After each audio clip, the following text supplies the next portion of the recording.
Attention all ships, attention all ships, attention all ships. This is Sepah Navy, Iran's Islamic Revolutionary Guard Corps Navy.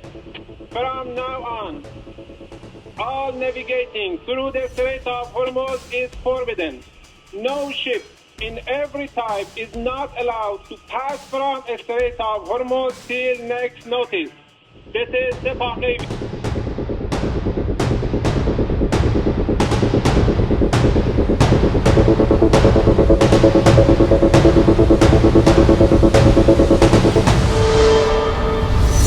Strait of Hormuz ہماری زمین پر ایک ایسی جگہ ہے جو صرف 39 کلومیٹر چوڑی ہونے کے باوجود بھی پوری دنیا کے نظام کو متاثر کرنے کی صلاحیت رکھتی ہے۔ یہ وہ سمندری راستہ ہے جس سے ہر سال تقریباً 30,000 جہاز گزرتے ہیں،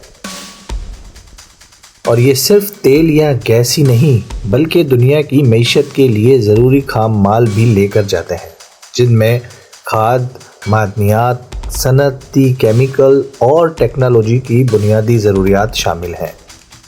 یہی وجہ ہے کہ اس راستے کو صرف ایک تجارتی گزرگاہ ہی نہیں بلکہ عالمی معیشت کا دل سمجھا جاتا ہے، کیونکہ اگر یہ بند ہو جائے تو پورا نظام متاثر ہو سکتا ہے، جیسا کہ پچھلے چند ہفتوں سے پوری دنیا میں دیکھا جا رہا ہے۔ آبنائے ہارمز میں بڑھتی ہوئی کشیدگی اور اس راستے کے متاثر ہونے کے بعد عالمی معیشت پر اس کے اثرات تیزی سے ظاہر ہو رہے ہیں۔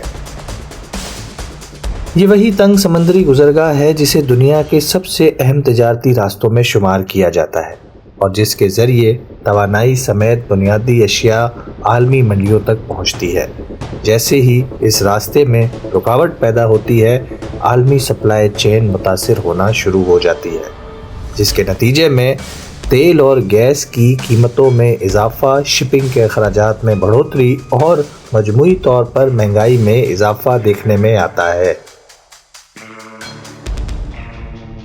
یہ صورتحال صرف توانائی تک محدود نہیں رہتی بلکہ اس کا اثر خوراک، کھاد، صنعت اور ٹیکنالوجی سمیت ہر شعبے پر پڑتا ہے۔ جب عالمی تجارت میں تاخیر ہوتی ہے تو صنعتی پیداوار سست ہو جاتی ہے، کاروباری لاگت بڑھ جاتی ہے اور ترقی پذیر ممالک خاص طور پر زیادہ متاثر ہوتے ہیں، کیونکہ وہ زیادہ تر درآمدات پر انحصار کرتے ہیں۔ اس کے ساتھ ساتھ مالیاتی منڈیاں بھی غیر یقینی صورتحال کا شکار ہو جاتی ہیں، جس سے سرمایہ کاری کم اور معاشی اعتماد متاثر ہوتا ہے۔ آبنائے ہارمز محض عہد حاضر ہی میں نہیں بلکہ تاریخی طور پر بھی ایک اہم گزرگاہ سمجھی جاتی تھی۔ یہ مقام ہمیشہ تہذیبوں کے درمیان رابطے کا مرکز رہا، جہاں مختلف اقوام اور سلطنتیں ایک دوسرے سے جڑتی تھیں اور تجارت کے ذریعے طاقت حاصل کرتی تھیں۔ 15ویں صدی میں یہ دنیا کے سب سے بڑے تجارتی مراکز میں سے ایک تھا، جہاں چین، ہندوستان، افریقہ اور یورپ کے تاجر آیا کرتے تھے۔ مشہور سیاح مارکو پولو نے بھی یہاں کا سفر کیا۔ اسی کے ساتھ ساتھ چینی بحری مہم جو زینگ ہی نے بھی اسے اپنی تجارت کا اہم مرکز بنایا۔ ہر طاقتور سلطنت نے ایک ہی سبق سیکھا کہ جو اس راستے کو کنٹرول کرے گا وہ عالمی تجارت کو کنٹرول کرے گا۔ اسی وجہ سے 1507 میں پرتگالیوں نے صرف چند جہازوں کے ساتھ اس راستے پر قبضہ کر لیا، اور بعد میں یہ راستہ مختلف طاقتوں کے درمیان کشمکش کا مرکز بنا رہا۔ 1951 میں جب ایران کے وزیر اعظم محمد مصدق نے تیل کی صنعت کو قومی تحویل میں لیا تو برطانیہ نے اس فیصلے پر دباؤ ڈالنے کے لیے آبنائے ہرمز اور خطے کی سمندری گزرگاہوں کو ایک اسٹریٹجک ہتھیار کے طور پر استعمال کیا۔ اس واقعے نے واضح کر دیا کہ یہ راستہ صرف تجارت کا ذریعہ نہیں بلکہ عالمی سیاست میں طاقت کے اظہار کا اہم ذریعہ ہے۔ اسی طرح عراق ایران جنگ کے دوران بھی اس گزرگاہ پر متعدد حملے کیے گئے اور جہازوں کو نشانہ بنایا گیا، مگر اس کے باوجود عالمی تجارت مکمل طور پر بند نہیں ہوئی بلکہ کسی نہ کسی صورت میں جاری رہی۔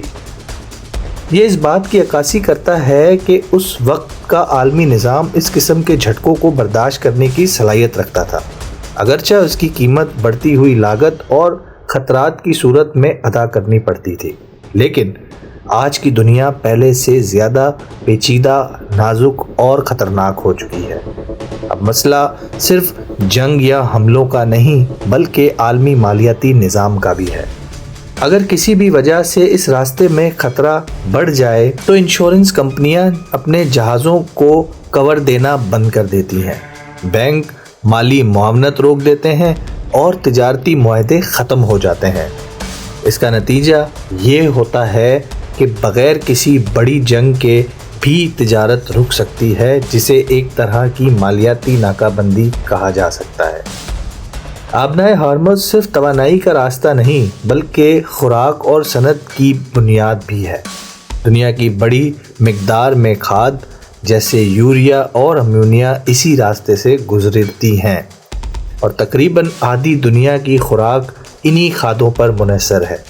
اگر یہ سپلائی رک جائے تو زرعی پیداوار متاثر ہو سکتی ہے، جس کا اثر براہ راست خوراک کی قیمتوں اور دستیابی پر پڑ سکتا ہے۔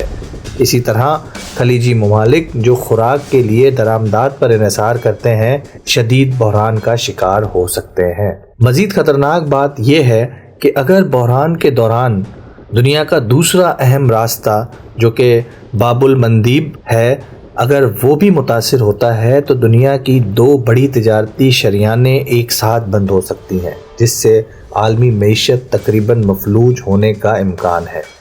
اسی لیے یہ تنازعہ اب صرف ایک علاقائی مسئلہ نہیں بلکہ ایک عالمی خطرہ بن چکا ہے۔